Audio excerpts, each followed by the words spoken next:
No one really noticed when the challenge began.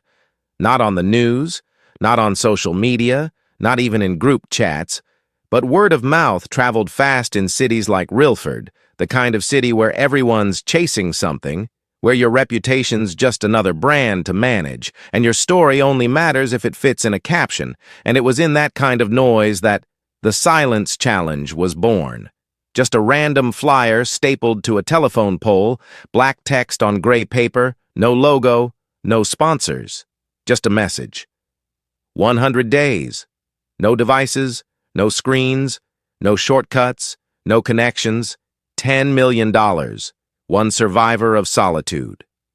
Most people laughed it off, scrolled past the knockoff TikToks mocking it, but 20-year-old Jasper Red, a college dropout with zero savings and a whole lot of self-hate, didn't just notice it.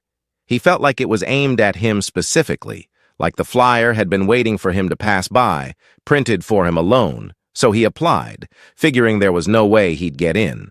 But 6 days later, he found a package on his doorstep with a black wristband, a one-way bus ticket, and a note that simply read, "Do not bring anything you can look into, mirrors included."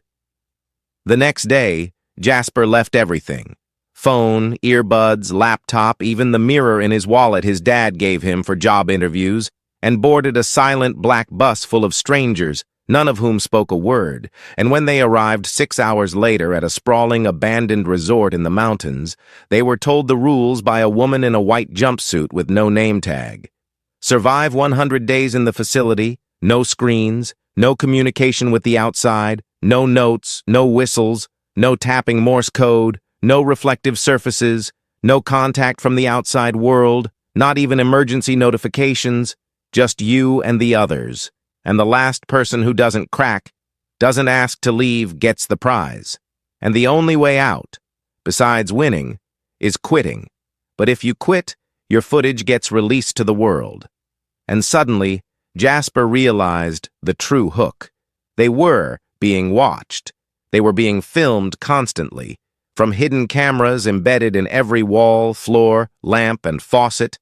An anonymous live stream was already online, and the world was watching in silence, reacting, placing bets, making memes out of their quiet breakdowns. And by week 4, people started dropping out not because of boredom, but because they couldn't stand being with their own thoughts for that long, with no background noise, no digital anesthesia, just the echo of their own internal dialogue. And Jasper, who thought he knew himself, realized on day 27 that he couldn't even remember what his own voice sounded like when he wasn't typing it into a phone. By day 50, he started writing stories in the dirt, hiding from the cameras, trying to stay sane, and when a girl named Eleni cracked on day 72 and tried to carve a screen into a wooden wall just to pretend she was watching something, anything. Jasper knew this wasn't just a social experiment, it was a public execution of modern identity, and yet he kept going, kept surviving, kept breathing in that strange, quiet air. Because even though the world had forgotten how to be bored, how to wait, how to just be, he hadn't, not fully, and he started to find pieces of himself he didn't even know had been buried under years of scrolls and likes and false affirmations. And by day 99, when the last 5 were called to the central hall and a screen finally dropped from the ceiling, showing everything the world had said about them, the bets, the roasts, the pity, the worship, Jasper didn't flinch, didn't blink, just stared straight into the camera and whispered, for the first time in 100 days, one word: off. And the screen obeyed. And in that moment, as the whole world watched, silent for once, he became the first person in a decade to win the internet by turning it off. Make sure to like and subscribe for more videos, and comment below what you would rate this out of 10. Is it better than the Brainrot version? Next up, the Brainrot version. So no cap, nobody really clocked when this whole challenge kicked off. Like, FRFR, not a peep on the news or social media, not even in the group chats, you feel? But word of mouth was low-key buzzing in places like Rilford, The kind of spot where everyone's chasing clout, and your rep is just another vibe to flex, where your story's only valid if it hits the algorithm, you know? And in all that noise, the silence challenge popped off. Just a random flyer stapled to a pole, black text on gray, no riz, no sponsors, just a straight-up message. 100 days. No devices, no screens, no shortcuts, no connections. $10 million. One survivor of solitude. Most people were like, bet, and scrolled past the TikTok knockoffs roasting it, but 20-year-old Jasper Red, a whole college dropout with no bank and mad self-doubt, was vibing differently. Like it felt personal. Like that flyer was specifically calling him out, waiting for him to slide by, so he applied, thinking there was no shot he'd get picked. But 6 days later, he got a package on his doorstep with a black wristband, a one-way bus ticket, and a note that was like, "Don't bring anything you can look into, mirrors included."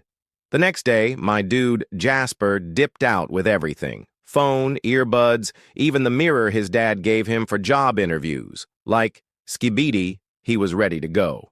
He hopped on a silent black bus packed with strangers who didn't even say a word. When they rolled up 6 hours later at this abandoned resort in the mountains, a woman in a white jumpsuit, no name tag, hit them with the rules.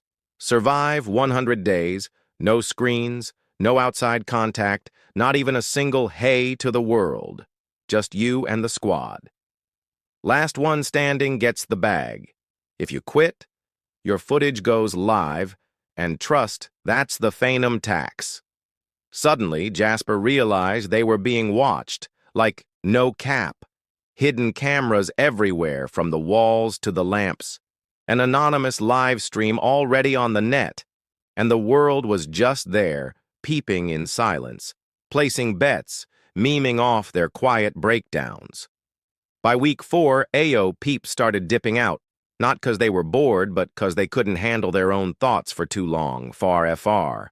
Like no background noise, no digital anesthesia, just the echo of their own internal monologue, you feel?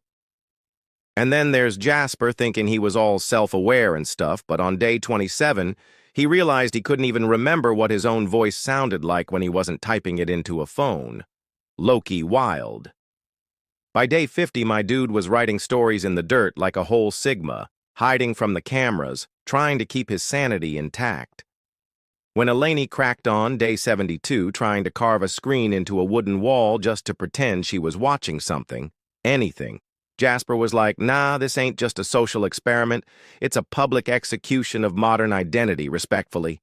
But he kept grinding, kept surviving, kept breathing in that weirdly quiet air, 'cause even though the world forgot how to be bored and just chill, he hadn't fully checked out, period. He started finding bits of himself he didn't even know were buried under years of scrolling and clout-chasing likes. Then, by day 99, when the last 5 were called to the central hall, a screen finally dropped from the ceiling, showing everything the world had said about them, the bets, the roasts, the pity, the worship. Jasper didn't even flinch, just locked eyes with the camera and whispered, for the first time in 100 days, one word. Off. And the screen was like, bet, and obeyed. In that moment, as the whole world watched, silent for once, he became the first person in a decade to win the internet by turning it off. Skibidi vibes, no cap.